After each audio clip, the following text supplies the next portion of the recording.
பழத்தோலை உரமாக பயன்படுத்துவது அப்படின்னு சொல்லி பார்க்கலாமா வாங்க.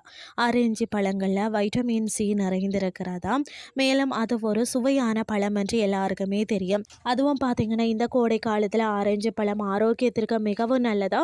இந்த ஆரஞ்சு பழத்தையும் தோல்ல நம்மளுடைய தோட்டத்திற்கு தேவையான பல நன்மைகளும் இருக்கிறது என்று உங்களுக்கு தெரியுமாங்க.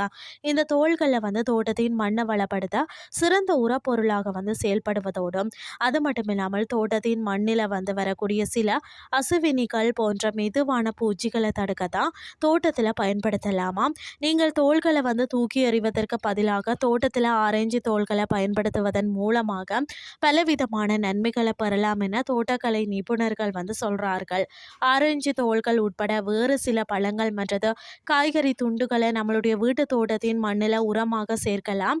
ஆரஞ்சு தோள்களில் இருக்கக்கூடிய பார்த்தீங்கன்னா நைட்ரஜன், பாஸ்பரஸ் மற்றது பொட்டாசியம் போன்ற அத்தியாவசியமான ஊட்டச்சத்துக்களால் தான் மண்ணை வளப்படுத்துகிறதா.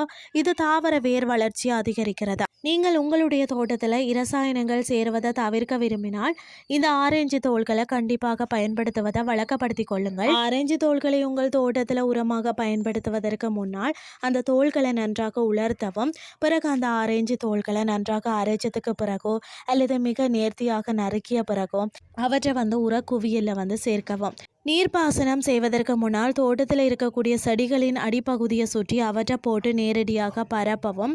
ஆரஞ்சு தோள்கள் சிதைவதற்கு சிறிது காலம் எடுக்கும். எனவே அவற்றை சிறிய துண்டுகளாக வெட்டியோ அல்லது பவுடராக அரைத்தாவது நீங்கள் போடலாம். இந்த ஆரஞ்சு தோள்கள் சிறந்த உரமாக இருக்கிறது மட்டுமில்லாமல் சிறந்த இயற்கை எறும்பு விரட்டிகளாகவும் திகழ்கிறது. எறும்புகளுக்கு இதனுடைய வாசனை பிடிக்காது. ஆரஞ்சு பழங்களில் பார்த்தீங்கன்னா லிமோனின் உள்ளது. அது ஒரு இயற்கை பூச்சி விரட்டியாக செயல்படுகிறதா.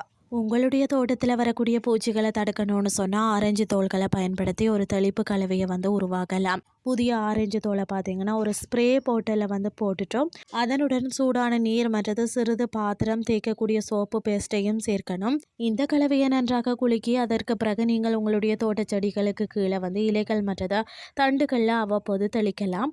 பாத்திரம் தேய்க்கும் அந்த சோப்பு கரைசலானது பார்த்தீங்கன்னா இலைகளில் ஒட்டிக்கொள்ள அனுமதிக்கிறதா. மேலும் பார்த்தீங்கன்னா ஆரஞ்சு வாசனை பூச்சிகளின் வருகையை தடுக்கிறதா. இதை சிறிது இடைவெளி விட்டு மீண்டும் தெளிக்கலாம். இந்த முறையில் பயன்படுத்தி பாருங்களேன், நீங்களே பலனடைவீர்கள்.